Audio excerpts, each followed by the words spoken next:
Hi, folks. Welcome to another episode of Film Study. This is Ken McCusick. We're here to continue our set of season reviews, positional groups. We're talking about the tight ends tonight, and our good friend Gabe Ferguson is here to join us. Gabe, how you doing? Hey, Ken. I'm doing well. Thanks for having me on. Always a pleasure, man. Always great to talk football with you. Talking about this tight end position, we saw, a kind of a transition year, and we're going to talk about this a little later, of greatly reduced tight end usage this year under Monken. And at the same time, greatly increased value derived from the position, at least on a per target basis, which we'll also get to in a minute. But a big change for the Ravens from basically being the heaviest ever team in 2022 to being a much lighter team that played a lot more 11 personnel in 2023. Yeah, it was definitely an interesting change from Greg Roman. I think there was some expectation there that, it would be a little bit lighter than him, who loves to kind of go heavy and run the ball and then do the play action shots. So I think there was an expectation that would happen. But it was definitely a bit of a surprise that the offense didn't kind of run through the tight ends as much as we might have expected. There was some talk about Monken's use of tight ends at Georgia, for instance. He had some very talented players there when he was offensive coordinator, and he featured them. So I think there was some expectation that he would do the same in Baltimore, but it didn't exactly work out that way. And, they were very effective oftentimes, but it wasn't the heavy target usage that we've seen in recent seasons. No, it's it certainly was not. And let's kind of address that right off the bat, because in terms of snap changes for the Ravens, I'm going to go through the various players here. So Andrews went from 785 to 467 snaps, and we'll get to the tagline here at the end. We'll get this. That's a loss of 318 snaps. Likely was plus 84, 412 to 496. So not a loss of playing time for him, a gain. Kolar went from 36 to 230, which is plus 194. The missing cat that we're not talking about is the guy we didn't get a 6th-round compensatory pick for, because it's a signing of Aguilar, and that's Josh Oliver, who had 513 snaps that are now gone. You could say the same thing about Nick Boyle, who was 61 snaps, in 2022, is now gone. And Patrick Ricard, whose play dropped from 697 to 443. Now, we're not going to talk about Patrick Ricard. We included him with the running backs, but I'm including him here for snap purposes because he's still a heavy, in terms of making formations heavy. He's never the tailback, for example. So in net reduction was 868 heavy snaps reduced. That's all, 3/4 of a snap per play, roughly. And that's without consideration for what would be a fairly minor difference in OL6 snaps. There were some 6-man line in both years. I don't even know which one was more. It wouldn't surprise me if there was a little bit more with Roman, but it wasn't a big difference. It wasn't, 30 snaps or anything. So that 868 heavy snaps reduction is just one of the really strange statistics of this season. Yeah, I think 2022 was kind of the other end of the spectrum in terms of how heavy it was. That wasn't necessarily the norm, and I think that was partly due to personnel. The Ravens didn't really have many wide receivers that they could lean on. Andrews, played a big role this last season. Likely had a breakout. And Josh Oliver was on the field at the time. So, a lot of those snaps went away with Oliver. Ricard moved more into that kind of inline blocking role that Oliver vacated. I think largely due to the fact that the Ravens just didn't have that good inline blocker. He was kind of the only guy that really fit that role that they wanted to use in their heavy sets in order to kind of run the ball in different personnel groups. So I think it was making use of what you had. It's something that's interesting moving forward too, because the Ravens do have talented tight ends, but their versatility, I think, and what they can do as blockers is something that is going to have to be looked into, and it really kind of impacts what personnel you use if they're not actually going to be very good in that role. Yeah, I think that's a very important point. They really do need to get more out of what they have as blockers, because this was not a great year for a couple of guys who were going to be really leaned on. And I think, in fact, that's part of what supported that higher snap count from Ricard, who might have played even less in Monken's offense if he didn't have real value as an inline tight end. But I think to Monken's credit, he really did come in and worked with what he was given and some of the organizational culture and run game efficiency that is already present with Lamar Jackson. And he didn't say, we're throwing that all away. We're going with my offense instead. He left that, and the Ravens, were outstanding at running the football in general, at closing out games in terms of success rate. They didn't quite have the yards per carry they've had in past years, but they're extremely successful in terms of their, staying ahead of the sticks with the running game. Yeah, and I think the running game is partially due to, the deficits in the running game this year are partially due to, just the personnel they had at the position.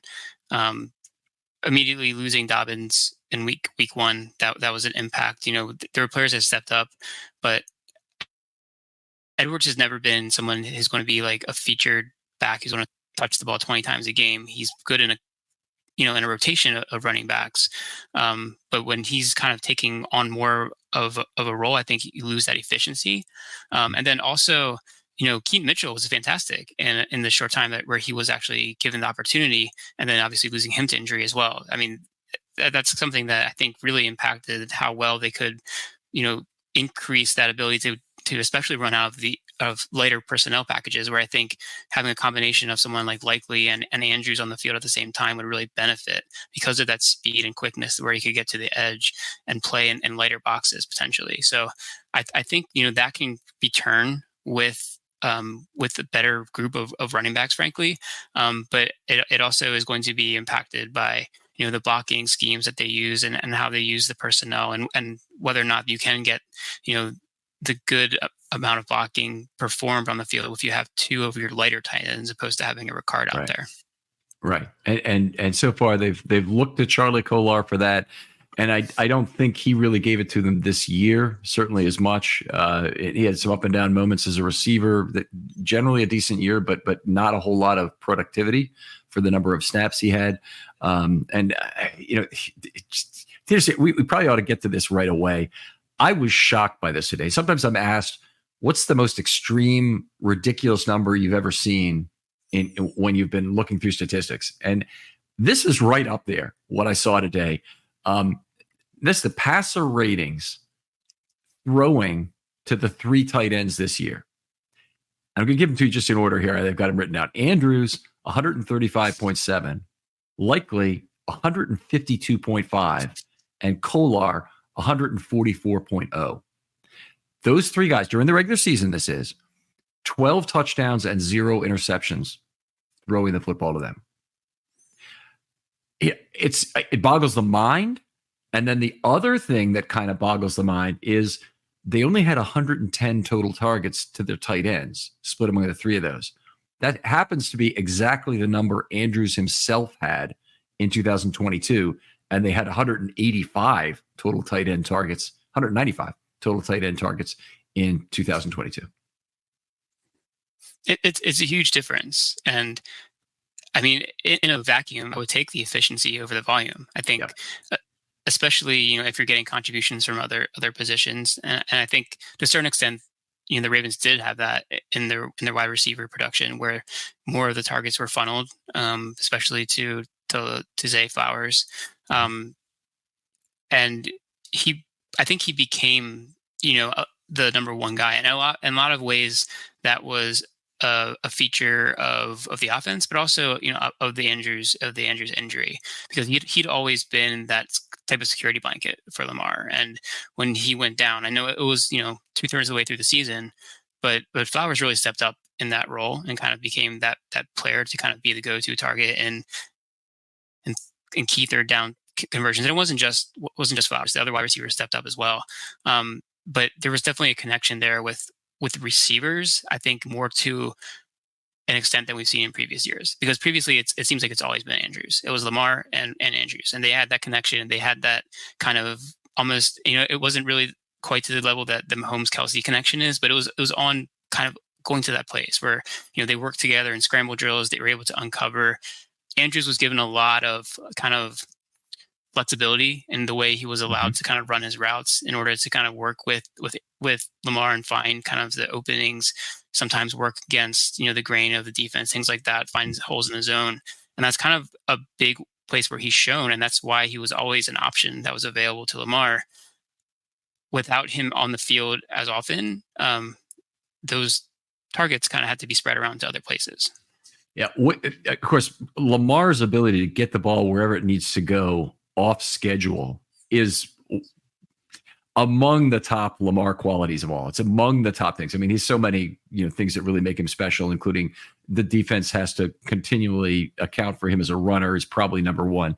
But whenever the play is off schedule and he's running around, finding space for Lamar Jackson is the first thing. And you can break all the rules. You don't have to have those normal right rollout, right-handed quarterback rules where everybody goes to the right sideline at 3 different levels and the other people stay away from it. And, none of that crap. You don't have to do it. You can find space in the middle of the field because Lamar will throw the ball there. You can find space deep in places where you don't normally try. You could be a little outlet receiver, as Edwards was on that 80-yard catch he had, to just get behind a linebacker and figure that out. I mean, just what Lamar could do was really special. The tight end game this year. Here's the paradox I'm dealing with is this, and I know we've had this discussion before, is that yes, I'll take the efficiency in fewer targets, generally speaking. It's in fact been something I've complained about with Andrews, is that there's decreasing marginal value to his targets. Because he's being asked to make more contested catches the more he was in last year. And, you and I have had that discussion. And I think, I'm being a hypocrite in part because now I'm saying, what are you telling me? Only 110 targets for this efficiency? Give me more targets again. But whatever additional targets there will probably be somewhat less efficient. The only thing I think that really needs to be answered, because these guys were not on the field very often together, is how do you get Likely and Andrews on the field together and making plays out of some of your formations, some significant portion of your formations? Yeah, that's the real question, and that's the question for 2024 clearly, because you have 2 players who are, I think, by most metrics you look at, top 10 tight Oh yeah, ends in the league. I mean, you could argue even better than that. But to your point about Isaiah Likely and his efficiency, I was also very surprised when I was looking through his target numbers, because I thought he just would have been a more targeted player, the number of touchdowns he had, the yards that he was able to accrue, which just wasn't the case. He didn't get that many targets. He was averaging maybe like 3.5 targets a game or something, 4 targets a game, and that's after Andrews got hurt. He wasn't even highly targeted when he was the primary tight end in the offense, which is remarkable to have that kind of production that he had. Yeah, I mean, his targets got cut from 60 to 40, from 22 to 23. So right there, he got a pro rata share pretty much of the cuts in the tight end, even a little bit more. A little bit less, but did have an extraordinary year. I thought Likely did. But yeah, it was a little surprising given how efficient he was. It's almost like when he first came in that Cincinnati game, they were throwing a lot of real short passes to him. In fact, he had a -1 ADOT in that game and 44 YAC and only 40 yards for the game, which is something you often see from a running back, but it's not something you typically see from a tight end. Yeah. I understand trying to get him the ball in situations like that, because he does have the ability to make a player miss, break tackles, get yards after the catch. But he does have some speed to kind of stretch defenses as well. And we will, I think, focus more on him in a bit, but I think that's a missed opportunity in the offense.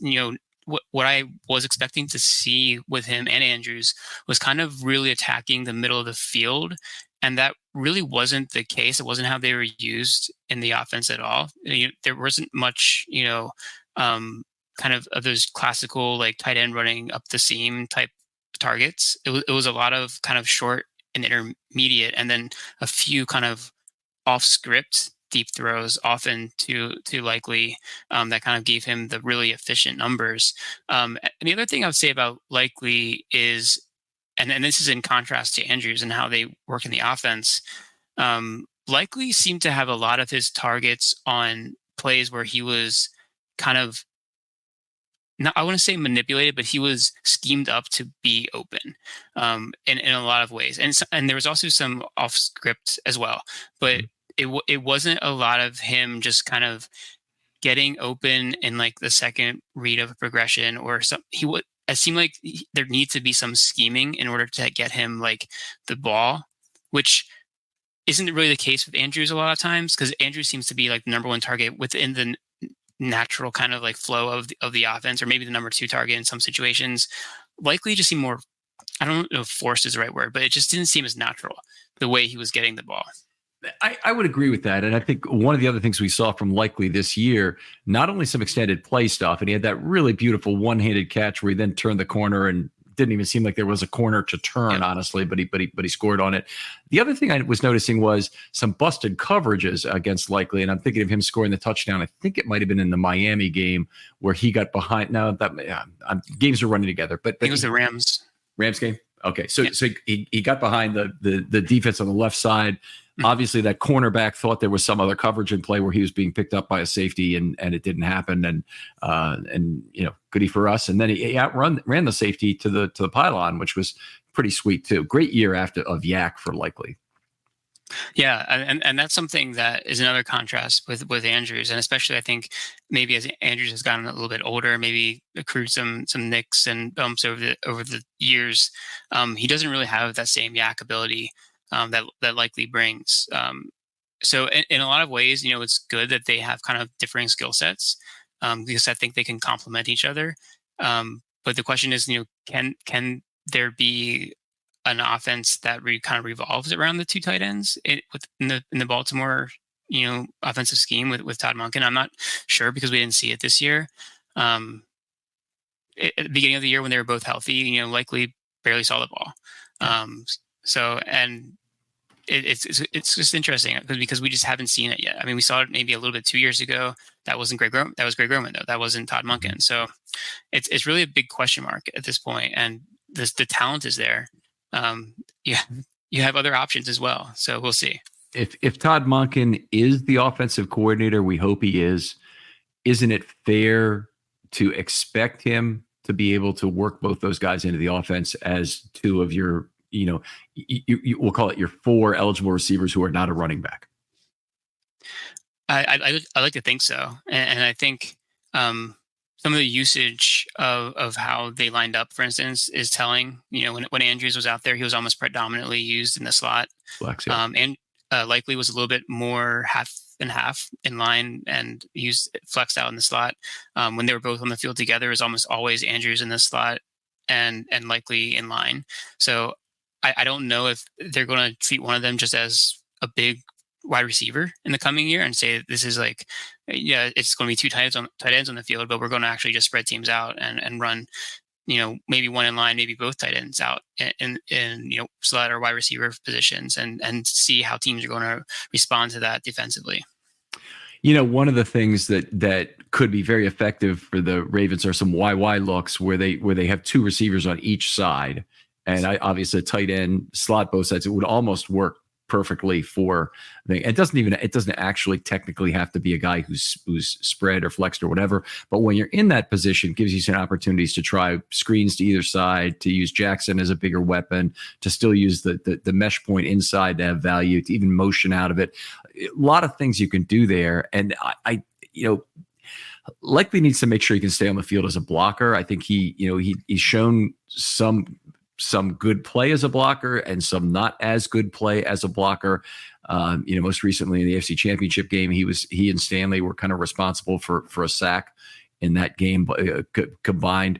And then we have Andrews, who had been at times a great blocker, but really they use him mostly as a flex player. Let's go back to Andrews for 1 second though. I want to ask this question of you. Do you think the injury to Andrews and the way they were forced uncovered additional receiving value that the Ravens can really put to work in 24? Yes, and I think the most likely candidate to be the recipient of that value will be Rashad Bateman, especially potentially going into a contract year. We'll see if his option gets picked up. Um, you know, I think Flowers, all things considered, is the clear number one. But this year, the number two was kind of a revolving door. There was weeks, and it was partially due to injury. Bateman was working his way back. Beckham was kind of in and out of the lineup a lot.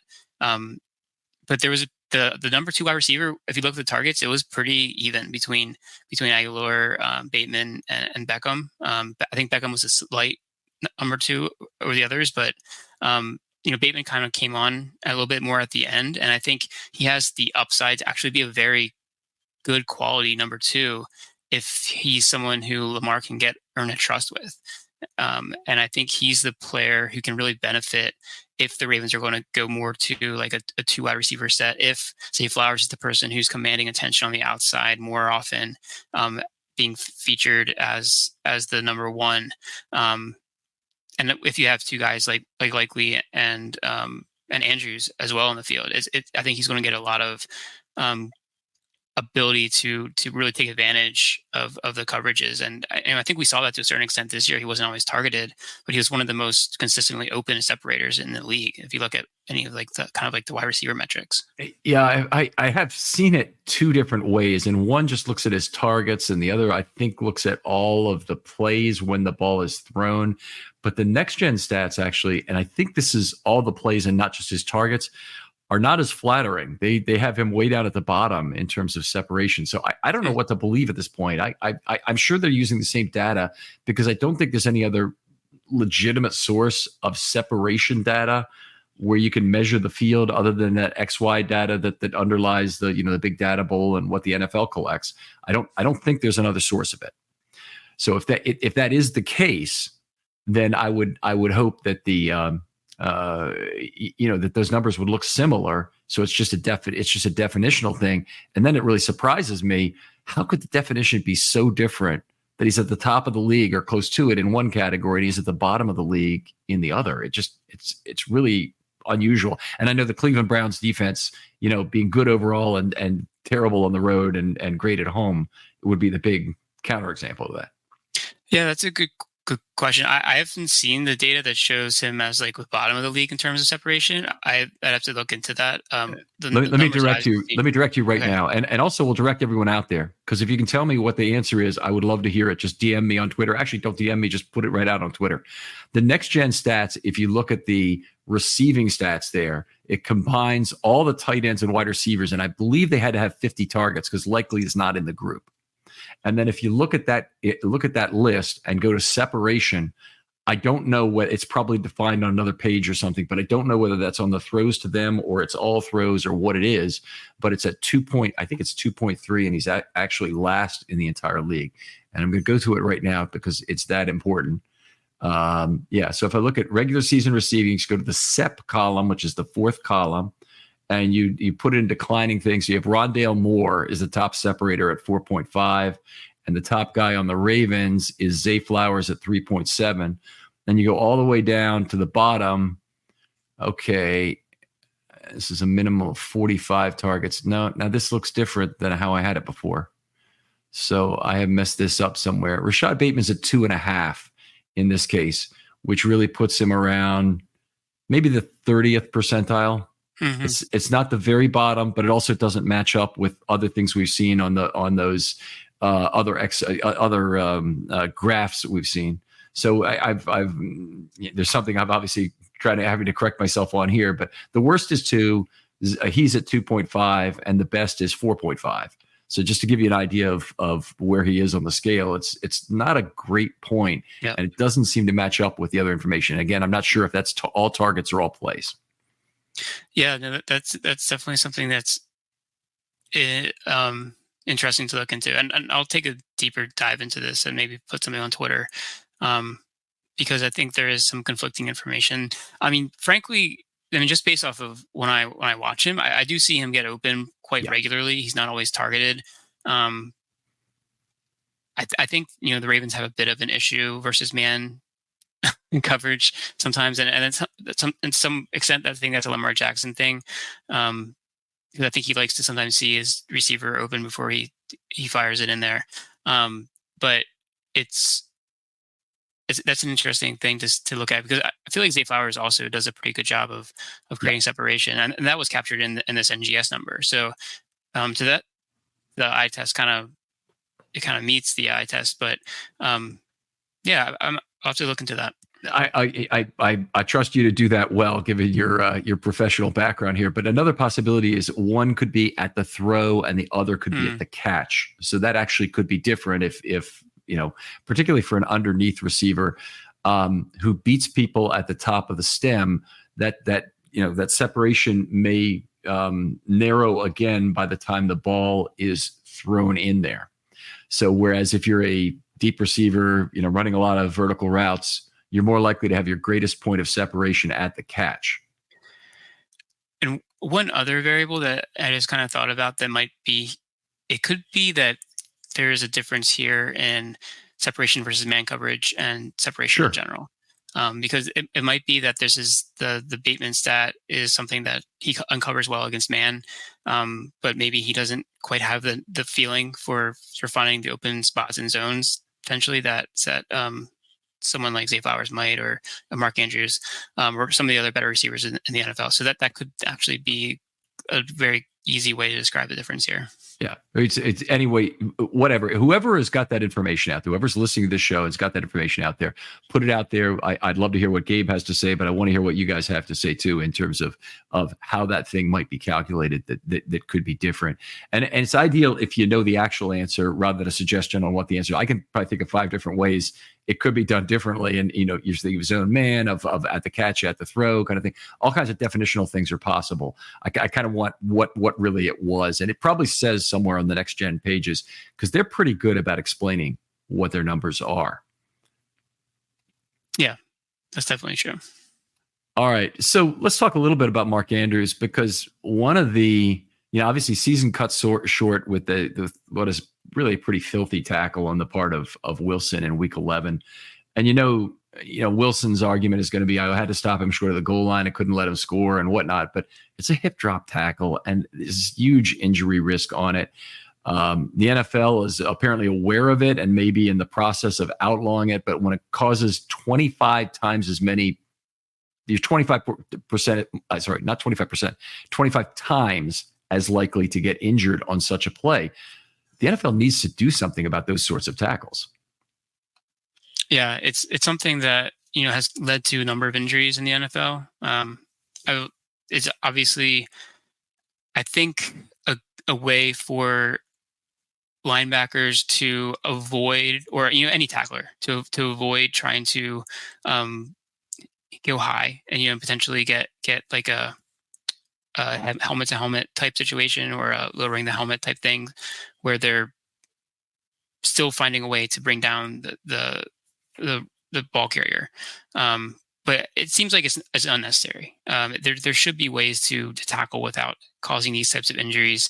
And I understand that the game is evolving. It's harder and harder to play defense, and for a lot of reasons. But if the goal is to reduce injury risk, it seems like an obvious thing to take this tackle out of the game. I think my only concern is how it's actually policed and how it's defined, because it seems like in the flow of a game, it might be very difficult to actually be like, yes, that's clearly a hip drop tackle. Something like a horse collar, I think is very clear. Lowering the crown of your helmet and like launching is very clear. I think this might be something that's a little bit harder to officiate in the game. And I'm sure if it does become a penalty or something that's removed, there will be a way that they clarify it and define it. But to me, that's kind of something that can be a little bit challenging. I completely agree. And I'm not even as concerned about the catching it at the time and penalizing for it. I think I don't even care if that actually occurs. What I care about is that there's some actual, black dot kind of penalty, which is really severe for the defensive player who does it, and potentially for the team that has it occur on their team. Like the first time you do it the whole year, you get a warning. The second time you lose a 7th round draft pick for the team. The third time you lose a 5th round draft pick. Kind of thing. It would be of that order of magnitude, just because of the significance of those kind of tackles.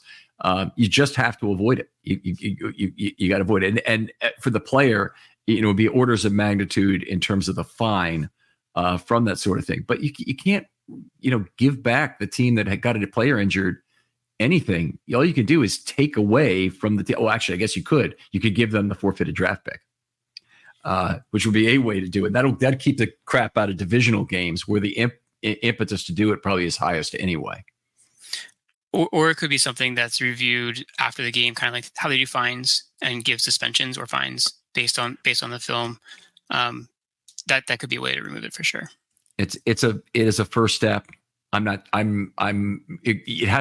penalty has to be so significant that penalties for injuring other players really need to be super significant. They need to be really super significant. It's always like crimes against the order of significance of where things fall in for the NFL is crimes against the game are at the absolute highest level. And now I'm talking 8 men out stuff where you gamble against your team, you throw a game, you do that kind. That's absolutely the highest. The next highest is crimes against the game where you try and cheat to win. Now I'm talking about Deflategate, things like that. I think right on the same level with that is things like Bountygate, and I would put hip drop tackles in the same one. And sadly or not, however reasonable this is or not, crimes that occur outside of the sport are always at a lower level. Even the domestic violence kind of stuff, which we're not going to have a discussion about on this show, it's never has been treated at that same level. The Ray Rice incident is a rare circumstance where I think it really was. That did involve a suspension, but even I guess maybe I would talk myself into this now that it's being treated at a similar level to the crimes against the game in terms of cheating level. That it could cause that, but the whole nature of the crimes against the game, that was the reason baseball got a commissioner originally. They went to seek out this judge who had absolutely no ability to judge this sport. And they got him because they needed to have the perception of clear and fair play. And the Ravens, the NFL, with the way they've gotten into bed with gambling, and now I think they own a share of DraftKings, or they're however they are, they effectively do because they're getting so heavily sponsored in terms of dollars. They need to be super careful about this. Yeah, absolutely agree. And I think we have seen this year an increase in some of the scope or the severity of punishments for players who were multiple time abusers of kind of like the dangerous plays, like the helmet to helmet things. I think we saw, I forget his name, was it Kareem Jackson? Someone, a safety playing the Denver player who got suspended for a significant amount of time. I think he got suspended twice.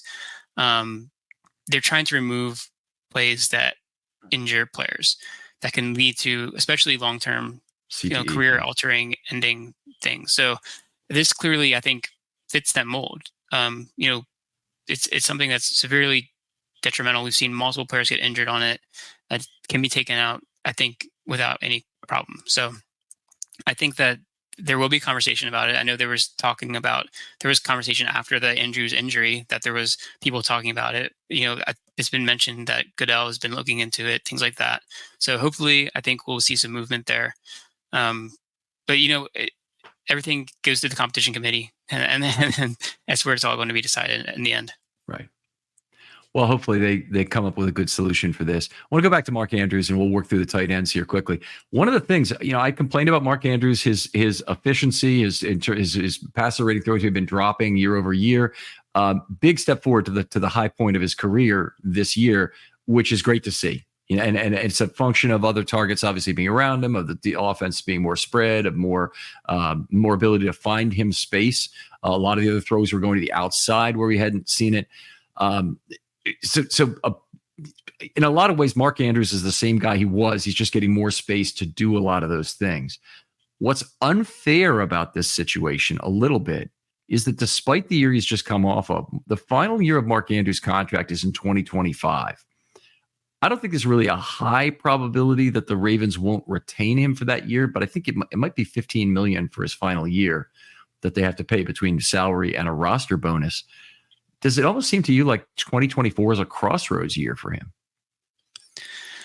I think it makes sense for it to be, because he needs to show that he can come back and bounce back to be the same player that he has been. The player that deserved that contract. I think he's in some ways outplayed, the money that he was given. Other contracts have since eclipsed the amount that he's gotten. There haven't been any reports about him griping about it. There's nothing about him coming out and saying that I feel like I should be paid more. My production is, top 2, top 3 in the league. And he's not necessarily paid like that anymore. So I think, he's earned the money that he's gotten. And he's not an old player necessarily. I think he's like 27. He's not necessarily like No, at he's the end of his 29. career. He was 29. Why did I think he was younger? Because he came in with Lamar. Let me make sure of that. And if I'm wrong about this, I will immediately. This is the kind of one thing I want to be wrong about and immediately know it. He's 28, 156 days. So in September of this next year, on opening day, he's going to be 29 years old. And so that's typically the age used for the season. Some places use December 31st age. So we're talking about a player who, in his age 29 season, is going to have to prove his age 30 salary. I have him born in 96, which would make him 27. But maybe that is fascinating. Okay, I am looking at the September 6, 1995, which I believe is the date that Cal Ripken broke the consecutive game streak, by the way, is his birthday in Scottsdale, Arizona. That's fascinating, because the where I was looking was the same date, just that you're Are you looking Pro Football Reference or somewhere else? I was looking on Pro Football Focus. Okay. I would trust the other one, but the third place to go is the roster. So let me look at the roster while we do this. But just thoughts about this in terms of is there a chance that the Ravens would keep both? It looks like the 2025 savings is only 11 million if cut. So it's not 15 million. There must have been some prorated bonus in there or something, but it's 11 million if cut. So I don't see him getting cut. Honestly, I think extension is more likely. Yeah. Just because he's been such a contributor for the Ravens. He was having a good season this year before the injury. And I think, there has to be a chance for him to show that he can still be that player. And maybe, maybe he isn't, and maybe he clearly like falls off a cliff next year. And in that case, I think maybe he does potentially get cut. I don't see that happening. I mean, we've seen him be one of the hardest workers on the team. He's fought through a lot to get to the point where he has. So I kind of see him, bouncing back. The fact that he was able to, work back from an injury that everybody thought at first was going to be season ending, to come back and actually contribute in a game. I don't see him being someone who the team is going to give up on. And the only kind of counter argument to that, I would say, was the mistake that was kind of made with Nick Boyle, who was kind of doubled down on a contract that he was probably a little bit of an overpay in the first place. And then they extended him after the injury, and he was never the same player. And that was kind of a bad situation for the cap. But I feel like Mark Andrews has been, such a significant contributor. Unless he completely, takes a huge dive, I can't imagine him not at least playing out that final year of his contract. Right, and I would agree with you on that. It's just part of the logic of that would be that they might have to extend him before the final year in order to kind of guarantee that they'll keep him. And so to do that, they might have to get done. But I think you're right. I'm seeing on his wiki, by the same birth date of 95, not 96. Well, the Wikipedia probably has it. Yeah. Wikipedia could be changed by anybody, so we don't know. The media guide would probably be a better place. The Ravens roster doesn't actually have birth dates on it. They just have ages. At least I can't find it. I see most sites. ESPN has them as 28 as well. Yeah, I think it must have just been the one I was looking at was off PFF. By a year. So yeah. But yeah, I mean, so that is a position where in some players you start to see a decline late 20s. Tight end often is a position where you actually still get a lot of high quality play, especially from the better players. Not everybody's going to be Travis Kelce, but he's in his early 30s, still playing exceptionally good ball. So it'll be interesting to see where his career trajectory goes. But he's been very consistent. It's, there's maybe a slight decrease in like kind of the efficiency stats, but he's still a good end zone threat. He's still a reliable third down option. Yep. So I think that's the kind of the key to what he is. It's not fair to tag this on him after he's had his most efficient year of his career, and to say, well, is it now time where it's put up or shut up time? That's not a fair way to put it. But Kelsey, by the way, is 34 now, and will be 35 next October. So I have heard from Chiefs fans that he'd slow down a little bit. Yeah. I think so for sure. But I mean, historically, we've had some great tight ends play a very long time. Your Tony Gonzalez's, your Jason Witten's, players who, even if they don't have the same like athleticism, they still have that connection with their quarterback. They still have the ability to make plays, find openings. And I think, the Ravens might be in a position to say, you're not being able to play at quite at the level you have before, but we want to give you a fair contract, maybe not top of the market contract. It'll probably depend on how he plays this coming year, and that's going to be a big aspect of it, no matter whether it's a extension or having to part ways. Let's move on and talk a little bit about Isaiah Likely, because he was the big breakout, of course, this year. We have already hit on him some. It's interesting because it's a tale of two seasons for Likely. He had that enormous drop in week 3 against the Colts, which it's not fair to put the whole game on him, but it was one of about 5 plays in that game that if they'd got it instead of it gone wrong, they win the football game. Targets got cut from 60 to 40. He hardly was targeted at all between the drop against the Colts and Andrews' injury. A handful of targets that entire time, and then all of a sudden he's pretty much the number 1 receiver again once he came back. Certainly, other than Flowers, the most effective guy. Yeah, I think he definitely saw an uptick in snaps. There was a like you said, there was a stretch where he was basically phased out of the offense entirely, and I think it was kind of by default. They needed a tight end. They needed somebody who could like be that receiving option in the offense, and he stepped up. Props to Isaiah Likely. He was, like you said, one of the best breakouts of the Ravens this season. He had an incredible season. I don't think they would have gotten to the position that they did if he hadn't been able to make a lot of the plays that he made down the stretch. There's a highlight reel list of plays he made. The Jacksonville game, the one-handed catch he made against Miami, you mentioned earlier. He made a number of very difficult catches. He had a very good game in the wild card, the divisional round. He had a big touchdown on that play.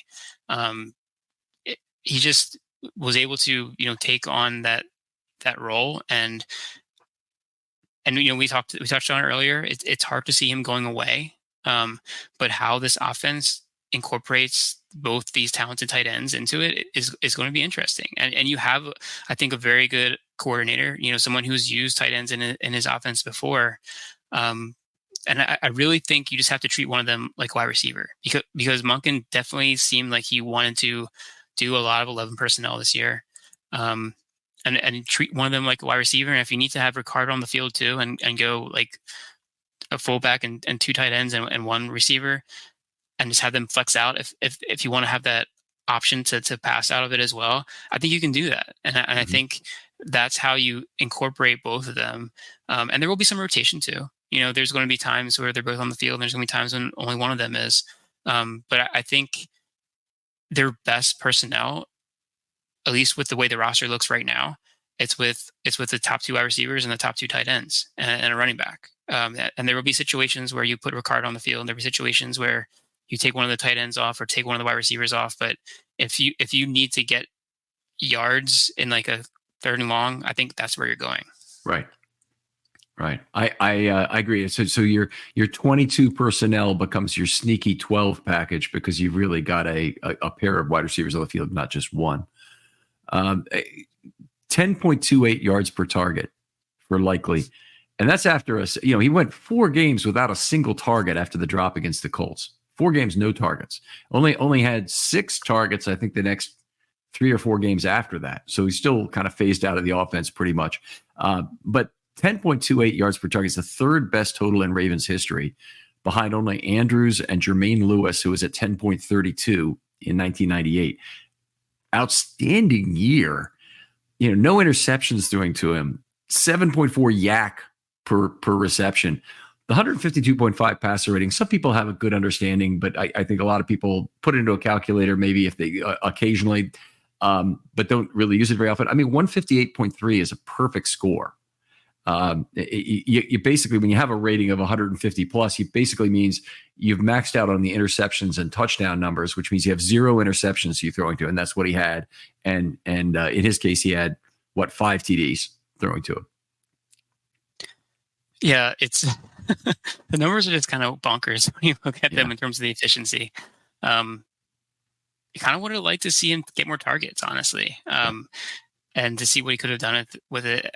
I mentioned a little bit earlier that I felt like he was a little bit dependent on manufactured targets or schemed up targets. It's not entirely true. It's not entirely fair to him, but I feel like he never kind of became the default go-to guy in the offense, if that makes sense. I don't think he was a one-to-one for Andrews, is what I'm saying. Okay, to me, I would take kind of the opposite from what you just said. If like Andrews, I take as being first read or second read guy. Your first read doesn't work out. Andrews, you know where he is because you're really scheming for the first read and him. So it's first read Andrews. In Likely's case, we saw several plays on extended. We saw other plays that were busted. We did see some other plays behind the line of scrimmage, which is probably a schemed target. So I would think on that, and I'm not saying he was the go-to over the middle, the first to play action read. I don't think he really ever became that this year, but I thought he was a marvelous off schedule guy, and in some ways that's what makes you the go-to guy, right? You're the guy who bails out the quarterback when things are not right. Yeah, that is a good point, and I think he definitely found that chemistry with Lamar, and Lamar trusted him to a point where he definitely didn't earlier in the season. I think him basically having an offer for a month period was, you said, directly related to the fact that he dropped the ball in a critical game, in a critical situation, and there wasn't that trust that Lamar was able to build later on, and that trust kind of came out of necessity because here's someone who is going to be my top tight end, and I'm either going to give him the opportunity or I'm not going to have that option in the offense.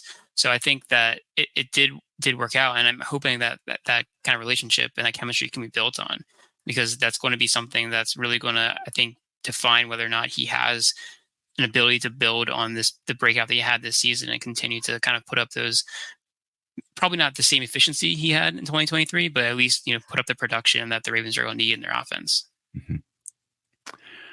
All right, outstanding. Let's go on and talk about Charlie Kolar a little bit. Disappointing second season in some ways.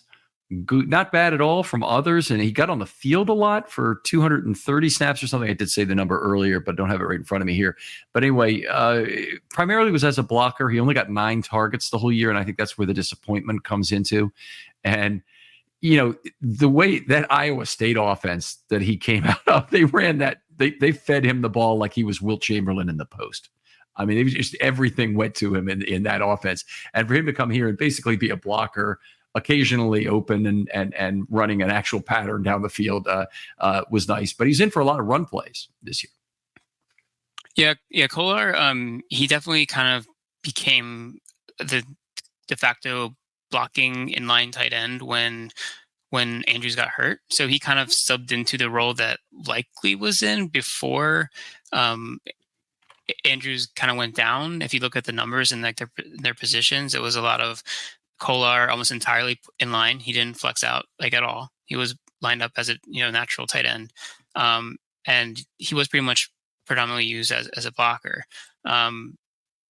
It seems like it was kind of just a role to fill in the offense. And when one player was lost, one player moved into that role, and then somebody else moves into this role.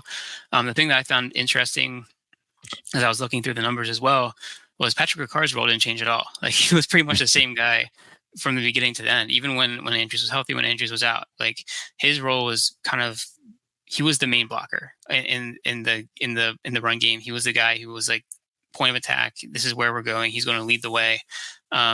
He wasn't used very much at all in the passing game, which is probably correct.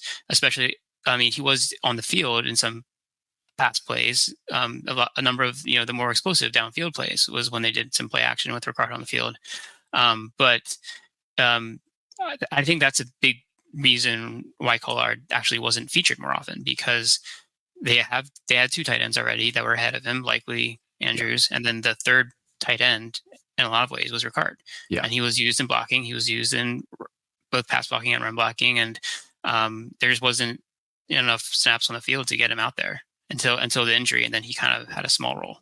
And there, I might point to one other thing that's happening is Charlie Collard to get some of his playing time in closeout roles, both because he was a decent blocker, but also because they want to get their other tight ends off the field and out of danger.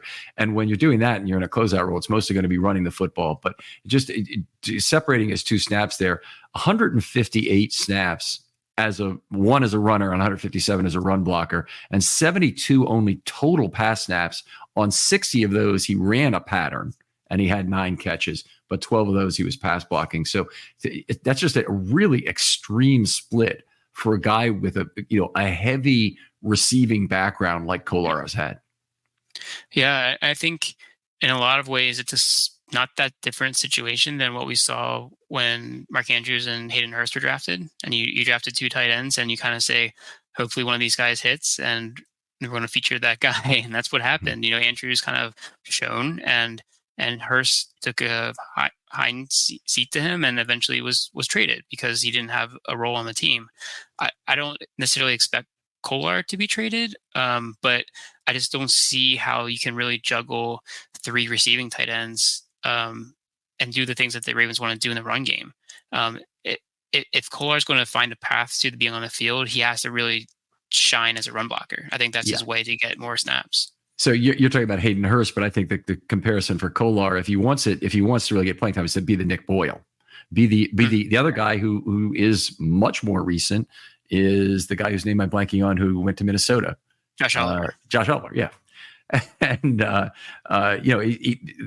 blueprint is there. He could certainly be the guy. He didn't have a bad year, by the way. 9.7 yards per target as a receiver. There's nothing wrong with that. Nothing wrong with the 144 passer rate you're throwing to him. I think there's still a good chance he can take a step forward, but he probably has to have a little bit of luck. And unfortunately, his luck might be somebody else's injury in order to get on the field a little more. And also, if he can prove his way, as you've said, as a blocker, that's a method to get there too. Yeah, and I mean, I think Ricard is on the roster for one more season as well. Is he 2024 is the final year that they have him? So maybe, if they like what they see out of Kolar, if he develops more as an inline kind of blocking tight end, maybe he can put on 10, 15 pounds. I don't know what that would do to him in terms of what he can do as a passer, but if he's willing to kind of like change his body and really work on his blocking, I think that can actually be a benefit to the team. More so than potentially just being a guy who rotates snaps in a role that it's really, I just don't see him kind of breaking out, like you said, unless there's an injury, or even in this year when there was an injury, he still wasn't really given much of an option to be a significant target. That's a good point. I mean, he was the number 2 tight end there. While if you don't count Ricard for a lot of that time, more likely was number 1, and that was a significant enough period that he got some snaps, but still didn't get a lot of receptions. We haven't mentioned Travis Vokalek here, a guy obviously was lost to the Arizona Cardinals. That was unfortunate, but it's the kind of thing that happens. And I guess they reload again, probably with a UDFA for next year. But I guess that's my question for you next is, what does this team do for 2024? We've talked about some of the schematic things they can do with their big 3, but what do they do with 2024 in terms of off-season moves, in terms of personnel? Do they take a draft pick at tight end? Do they just sign another UDFA? What do they do? Yeah, I don't think they take a draft pick. I think there's enough guys you can try to find in the UDFA pathway, because it's not that's a position I think is a lock to make the roster. First of all, they had an opportunity to bring Vokalek up when Andrews got hurt, and they declined that option. They didn't bring him onto the active roster. I think it was a couple weeks before Arizona picked him up. So I just don't see the need to spend draft capital on a position at this point. Next year, after you see how these players progress, maybe a little bit different. You might be in the position where you need to pick somebody up in the draft. But I think that there's too many other kind of holes potentially on the roster. The Ravens have so many free agents that are going to be potentially, heading to other teams.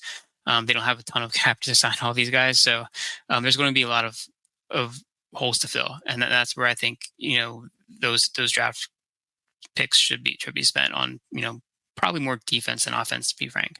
Maybe one wide receiver. I'm with you all the way there. The other offensive position I'd say they really need is offensive tackle. Are you okay on that? Absolutely. Yeah. All right. Fair to expect more tight end centricity in 2024. I think so. I think that goes along with, what we were saying about IDing one of the tight ends as potentially kind of like a flex wide receiver, a slot wide receiver, going more 12 personnel heavy, even more 22 personnel heavy with Ricard out there as well. Mm-hmm. And just being able to be kind of multiple in what you do offensively. I do think it needs to be improved or helped out by improved run blocking by the tight ends. I think likely needs to get better in run blocking and pass blocking. I think Andrews maybe had a bit of a down year. He wasn't used in line much at all, but I think that's something that he can improve on as well. And I think if you get really two players who are good, they don't even have to be great run blockers, but they can be good run blockers, and you can run effectively with those two guys on the field and pass with them on the field, it's an offense that's really hard to slow down. I think they need to get to that point because, the wide receivers, there's roles for them, but I don't see them investing heavily in that position either. And the two guys that they have, I think, are going to be on the field probably a lot more next year, unless they kind of make a splash at that position, which I don't expect to see. I think maybe they bring back Aguilar. Like, I could see that happening. Yeah, maybe even Duvernay. Who knows? On a cheap deal. But I don't think that they're going to spend a lot of money at that position. Maybe a draft pick, but it's going to be, I think, the two top wide receivers that they have and the two top tight ends that they have, and between them, you're going to probably see 80% of the targets, my guess is, in 2024. Okay. All right. Always a pleasure to talk football with you, Gabe. Why don't we tell folks where they can find your work or talk to you online? Yeah. Right now, the best way to find me is on Twitter, at Gabe Fergie. It's end of the season, but it's now the start of the off season. So this is a fun time to kind of look ahead and see, what the Ravens are going to do in free agency. Some of the decisions they have to make in terms of, fifth year options. I find it all to be very interesting. The draft obviously is a big thing every year. I love to talk about, the prospects and see how they fit in the Ravens. So I'll definitely be, tweeting about some of the guys that I think would be good fits. Always looking to have a conversation about that as well. All right. Outstanding. Other folks out there, if you'd like to be on a film study short this offseason, have a new idea for something to do, just hit me up. DMs are always open on Twitter, of course. And also the off-season historical show we'll be doing is once there was a Raven or, once there was a player, talk about your favorite second-tier player. So you don't need to talk about Yonda or Suggs or any of the top players from Ravens history. Talk about that second-tier guy and why you really liked him, what he meant to you. It can be a personal story, it can be whatever. Just interested in providing some content and bringing back some good memories about some of the good Ravens of old that maybe are a little less remembered today. Gabe, thanks again for joining me. Thank you for having me, Ken. It's always a pleasure. We'll talk to you next time on Film Study.